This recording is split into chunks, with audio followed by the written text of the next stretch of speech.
이 관계라는 건 일방적일 수 없습니다. 누군가가 누군가를 일방적으로 좋아하고, 누군가가 누군가를 일방적으로 용서하고, 또 누군가가 누군가를 일방적으로 사랑하는 것을 우리는 그것을 관계라고 표현하지 않습니다.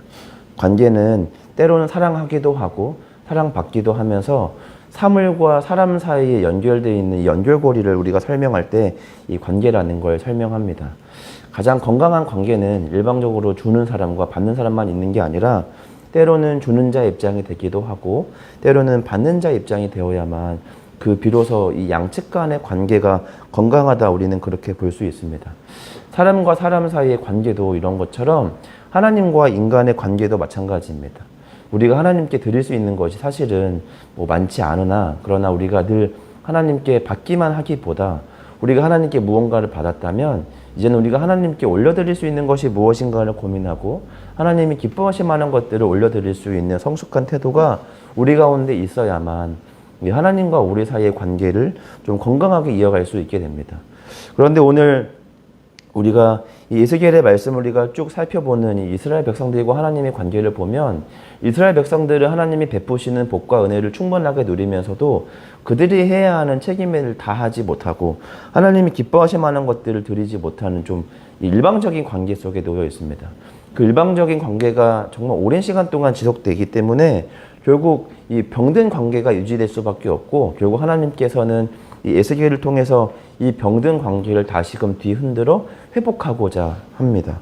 우리가 오늘은 이 말씀을 통해서 우리가 하나님께 무언가를 받았다면 이제 우리가 하나님께 올려드릴 수 있는 것이 무엇이 있는가를 한번 좀 생각을 한번 해보기 원합니다. 하나님은 늘 우리 곁에 영원히 계시는가라는 이런 이 성서적인 중요한 질문 앞에 오늘 말씀은 그렇지 않을 수도 있다라는 이 말씀을 우리 가운데 던져주고 있습니다. 우리가 앞서서 이 꾸준한 하나님 앞에 불순종을 보였던 사울을 하나님께서 떠나신 것처럼 하나님의 인내와 또 하나님의 사랑은 무궁무진하지만 그러나 끝까지 하나님을 거부하는 이들에게는 하나님도 눈을 돌리신다라는 거 우리가 오늘 본문을 통해서 보게 됩니다. 우리의 이 내면과 우리의 인간적인 어떤 감정적인 것과는 전혀 차원이 다른 하나님의 인내와 사랑임에도 불구하고 끝까지 하나님을 거부하는 자녀들에게는 하나님도 별 수 없다는 걸 우리 오늘 본문을 통해서 보게 됩니다. 그럼에도 불구하고 이 하나님의 이 영광이 떠나심, 또 하나님의 이 부재가 조금 독특한 것은 바로 뭐냐면 이 하나님의 부재가 단번에 한순간에 순식간에 이루어지지 않고 있다라고 하는 겁니다. 오늘 이 하나님의 이 영광이 떠나가는 것들이 마치 장소적인 이동을 통해서 보여주고 있는 것처럼 매우 천천히 점진적으로 이 하나님의 부재가 서서히 드러나고 있다라고 하는 겁니다. 그러니까 하나님이 방금까지 계셨는데 어느 순간 갑자기 훅 하고 사라지시는 것이 아니라 하나님이 영광이 사람이 안목으로도 충분히 확인할 수 있을 만큼 마치 천천히 안개가 걷히고 있는 것처럼 이 하나님의 영광이 서서히 걷히고 있는 걸 이 많은 사람들을 통해서 이 육안적으로 확인할 수 있도록 하나님은 그렇게 하나님의 부재를 이스라엘 백성들에게 지금 보여주고 있습니다. 이 점진적인 하나님의 영광의 퇴장은 우리로 하여금 무엇을 깨닫도록 하냐면 하나님의 목적이 지금 감정적으로 하나님이 굉장히 화가 나셔서 이스라엘 백성들을 떠나시는 데 목적이 있는 게 아니라 하나님의 부재가 가져오는 그 어둠 속에서 우리가 하나님 앞에 짓고 있는 모든 죄와 우리가 하나님께 하지 않은 회개를 다시 한번 발견하는 데 그 목적이 있습니다. 그래서 이 하나님의 점진적인 이 부재를 통해 이 하나님의 부재가 인간으로 하여금 얼마나 치명적인가, 그리고 사실 우리가 몰랐지만 하나님의 인재가 얼마나 특별했는가를 깨닫도록 하는 겁니다. 서서히 하나님의 부재를 통해 그들은 이 피폐한 삶의 현장으로 나아갈 수 있게 됩니다. 그런 피폐한 삶의 현장을 통해 하나님의 보호하심과 하나님의 인도하심이 얼마나 특별했는가를 그들은 알게 되고 결국 그 하나님의 점진적인 부재를 통해 그들은 다시 하나님의 인재를 갈망할 수 있게 됩니다. 사람의 비극이라는 것이 과연 무엇일까라고 생각을 해보면 오늘 말씀을 통해서 우리가 생각을 해보면 기회가 있을 때 사람은 그 기회가 얼마나 특별한지 모르다가 결국 그 모든 기회를 다 탕진하고 나서야 결국 그 기회가 소중했다라는 걸 압니다. 결국 사람의 인생이 그러하지 않은가. 건강할 땐 그 건강이 얼마나 특별한지 모르고 함부로 그 건강을 이렇게 소비하다가 결국 건강을 잃고 나서야 뒤늦게 약을 챙겨 먹고 건강 생활을 하면서 뒤늦게 건강에 대한 소중함을 깨닫고 또 내게 막 풍부한 또 충만한 이 물질이 있을 때는 이 물질의 가치를 잘 모르다가 결국 모든 것들을 다 잃고 나서야 가족에 대한 소중함, 물질에 대한 소중함, 또 생명에 대한 소중함, 또 건강에 대한 소중함을 뒤늦게 깨닫는 것이 바로 인간이지 않을까라는 생각을 해보게 됩니다. 하나님의 임재. 우리가 언제든 우리가 부르면 하나님이 우리 옆에서 응답해 주시고, 우리가 하나님께서 우리의 말씀 듣기를 원할 때 하나님 우리 가운데 말씀을 해 주실 수 있으실 때 그런 이 평범하고도 일상적인 하나님의 임재가 얼마나 특별한 것인지 우리는 잘 모릅니다. 그러나 하나님이 우리 인생 속에 부재하실 때 그 임재가 얼마나 특별했는가를 보게 되고, 하나님이 부재할 때 어떤 현상이 벌어지는가, 우리는 이 요한계시록의 말씀들, 다양한 어떤 이 구약에서 보여지는 이 말세 때의 징조들을 통해서 이 하나님이 부재하실 때, 하나님이 간절하게 강력하게 붙잡고 계시던 하나님의 거룩하신 지서들이 하나님이 놓으셨을 때 그것이 질서가 무너지고 또 빛이 사라지고 할 때 어떤 일들이 벌어지는가를 우리는 보게 됩니다. 그러니까 사실 우리가 오늘 이 에스겔서 10장을 통해서 우리가 해야 하는 가장 좋은 태도는 우리 앞에 아직 그 기회가 남아있다라고 하는 겁니다. 이 에스겔 10장을 통해서 하나님이 에스겔을 통해서 이스라엘 백성들에게 말씀하고 있는 것처럼 하나님이 굉장히 강력하고도 또 냉혹하게 이 심판의 메시지들을 전달하고 계시지만, 그러나 이 심판의 메시지를 듣고 있는 이스라엘 백성들조차도 지금 기회가 있다라고 하는 겁니다. 지금 우리에게 남은 이 기회 속에서 다시금 우리가 회복해야 될 이 신앙과 또 삶의 태도는 무엇인가, 오늘 말씀을 통해서 한번 깊이 생각해보고 또 돌아보기를 원합니다. 오늘은 이 본문에서 그룹과 또 그의 곁에 있는 바퀴들이 등장하게 됩니다. 이 그룹은 하나님을 모시는 천상의 존재들이고, 그룹은 쉽게 말해서 이 천사들, 이렇게 좀 표현할 수 있을 것 같습니다. 그리고 그 천사들 옆에는 이 4개의 바퀴가 있는데, 이 바퀴는 황옥으로 만들어졌고 이 바퀴의 태에는 수많은 눈들로 덮여져 있습니다. 그리고 그 바퀴는 이렇게 겹겹이 그 안에가 이렇게 포개져 있어서 이 4개의 얼굴들을 가지고 있는데, 그 4개의 얼굴들은 뭐가 있냐면, 첫 번째는 이 그룹의 얼굴, 그러니까 천사의 얼굴이 있고, 두 번째는 사람, 세 번째는 이 사자, 네 번째는 독수리 얼굴을 하고 있습니다. 이 각기 상징을 하고 있는 것들이 있는데, 이것은 지금 우리의 관점에서는 조금 다르지만 당시에 이 유대적 관점에서 그룹과 사람과 이 사자와 독수리는, 그룹은 이 거룩함, 사람은 지혜, 또 이 사자는 지혜, 독수리는 신속함을 뜻하고 있습니다. 그러니까 이 그룹들 옆에 있는 이 4바퀴의 이 눈들은 하나님의 이 감찰하심을 상징하고 있는데, 하나님은 이 우리의 모든 것들을 지금 감찰하고 계시다라고 하는 겁니다. 우리가 잘 못하고 있는 것도 하나님은 보시고, 또 우리가 보이지 않는 중에도 우리가 하나님을 진실하게 찾고 하나님을 예배하고, 또 아무도 알아주지 않는 곳에서 그리스도의 복음들을 전하는 이 선한 자들의 이 발걸음과 모든 행위들을 하나님은 지금 감찰하고 있다라고 하는 겁니다. 은밀한 중에 우리가 마음으로 품었던 모든 죄들도, 우리가 생각했던 죄들도, 우리가 음욕을 품었던 것들도, 우리가 골방에서 아무도 보이지 않는 그 틈에서 내가 은밀하게 지었던 죄들도 하나님은 다 보고 계시고, 또 반대로 또 아무도 주목하지 않았던 곳에서 나만 아는 어떤 선한 행위들, 친절함, 자비와 그리스도의 복음을 전했던 모든 것들을 하나님은 다 주목하고 계시고, 이 천사들은 이 하나님의 이 주목하심에 따라 온전한 순종으로 하나님의 심판을 신속하고도 용맹하게 하나님의 말씀에 순종한다라고 하는 겁니다.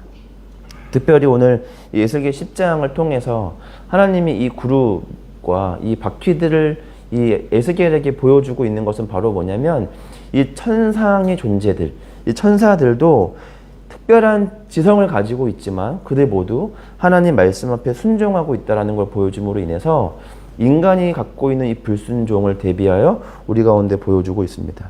저 하늘의 높은 이 천상의 존재들도 하나님의 특별한 지성을 가지고 있지만, 그러나 그들 모두 그 지혜를 가지고 하나님 말씀 앞에 순종합니다.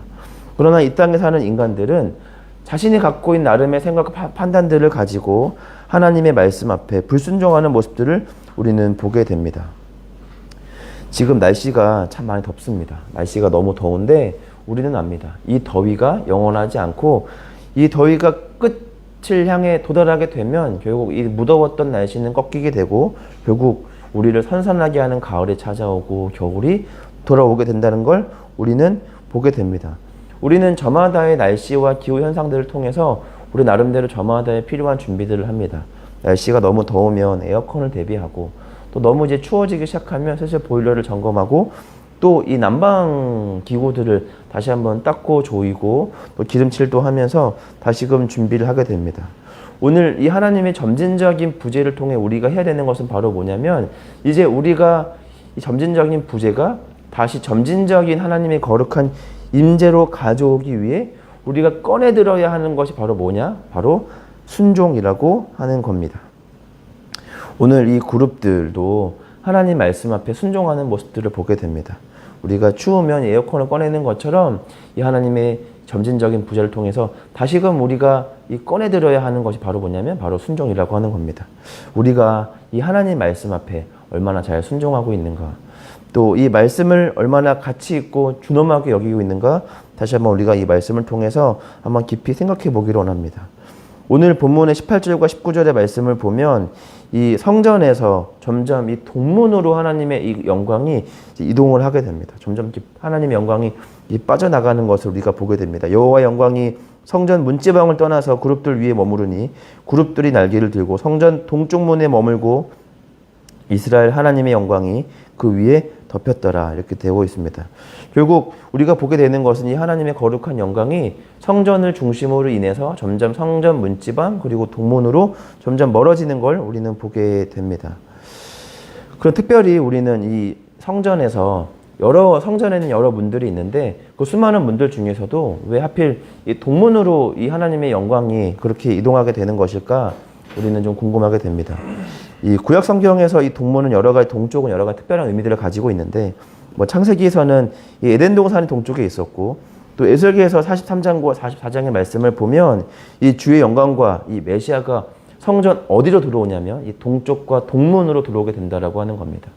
그러니까 하나님은 지금 동문으로 떠나고 계시지만, 그러나 떠나는 것으로만 하나님이 끝낼 계획이 있는 것이 아니라 하나님이 지금 동문으로 떠나시지만 그러나 다시 오실 길도 하나님은 미리 예비하고 준비하고 있다라고 하는 겁니다. 이것이 얼마나 우리에게 희망이 되는지 다시금 우리가 말씀을 통해서 우리가 하나님 앞에 다시금 우리 안에 이 그리스도가 충만하게 임재하시도록 우리가 다시 한번 우리 교회가 또 우리 안에 신앙인들이 성도가 신자들이 다시 한번 우리가 주님 말씀 앞에 각성하기를 원합니다. 말씀을 좀 정리하고자 합니다. 우리가 오늘 이 하나님의 이 점진적인 부재를 우리가 말씀을 묵상했습니다. 회개는 거창할 필요가 없습니다. 우리가 이렇게 뭐 대성회라는 어떤 거창한 프레임을 씌워서 우리가 뭐 대대적으로 우리가 회개할 필요는 없습니다. 가장 중요한 것은 그 공동체가 회개하느냐가 아니라 내가 오늘 이 말씀 앞에서 내가 가지고 있는 죄를 말씀 앞에 발견하고 내가 진정으로 내가 하나님께 회개하며 나아가고 있는가, 또는 내가 주님 안에서 참 회복을 꿈꾸고 있는가, 그것이 가장 중요합니다. 우리가 7월 주제 회복이었습니다. 우리가 오늘 이 7월의 이 마지막 날 다시금 우리가 7월 한 달간 우리가 회복을 그렇게 우리가 외쳤는데 진정 우리가 주님 안에서 참 회복되어지는 한 달이었는가를 깊이 한번 생각해 보기를 원합니다. 그분은 떠나가셨던 동문에서 마지막으로 우리를 바라보시며 우리가 하나님을 향해 다시금 돌이키고 그분을 찾고 그분을 구하기를 그분은 기다리고 계십니다. 오늘 우리는 선택해야 됩니다. 하나님의 영광이 떠나가도록 이 상황을 내버려 둘 것인지, 아니면 다시 그분이 이 우리 안에 다시 한번 임재하시도록 그분께 우리가 간청할 것인지 우리는 살펴봐야 합니다. 오늘도 우리가 주님을 간절히 부르짖는, 말씀 앞에 나의 죄를 발견하고 주님과 동행하시는 저와 여러분 모두가 되기를 간절히 소망합니다. 우리 기도하며 나아가겠습니다. 첫 번째로는 우리 나를 위한 기도로 나아갑니다. 하나님, 내 마음이 하나님의 영광이 머무를 수 있는 자리가 되기를 원합니다. 나의 생각과 말과 삶의 궤적 속에서 주님의 시선을 피할 수 없는 그 어떤 공간도 남지 않게 하시고 날마다 말씀과 성령으로 정결케 되어 숯불처럼 거룩한 통로가 되게 하여 주시옵소서. 두 번째로는 교회를 위한 기도를 함께 나아가겠습니다. 하나님, 우리 교회 공동체가 주님의 영광이 머무시는 거룩한 성전이 되게 하시고 눈으로 가득한 그룹처럼 감찰하신 하나님 앞에 정직함과 두려움으로 서게 하시고 성전 문지방에서 동문까지 떠나시는 하나님의 발걸음을 기억하며 다시 돌아오시는 주님의 임재를 간절히 사모하는 교회가 되게 하여 주시옵소서. 마지막 세 번째로는 우리 교회 통합을 위해 우리 기도하기를 원합니다. 교회 통합이 주님 안에서 지혜롭고 선하고 협력하여 선을 이룰 수 있는 통합이 되어질 수 있도록 하나님의 뜻대로 모든 일들이 이루어지고 그 일들 가운데 우리가 순종하며 나아갈 수 있도록 함께 우리 세 가지 기도 제목 가지고 기도할 텐데 우리 주기도문 하심으로 우리 기도의 자리로 나아가겠습니다. 하늘에 계신 우리 아버지, 아버지의 이름을 거룩하게 하시며 아버지의 나라가 오게 하시며 아버지의 뜻이 하늘에서와 같이 땅에서도 이루어지게 하소서. 오늘 우리에게 일용할 양식을 주시고 우리가 우리에게 잘못한 사람을 용서하여 준 것 같이 우리 죄를 용서하여 주시고 우리를 시험에 빠지지 않게 하시고 악에서 구하소서. 나라와 권능과 영광이 영원히 아버지의 것입니다. 아멘.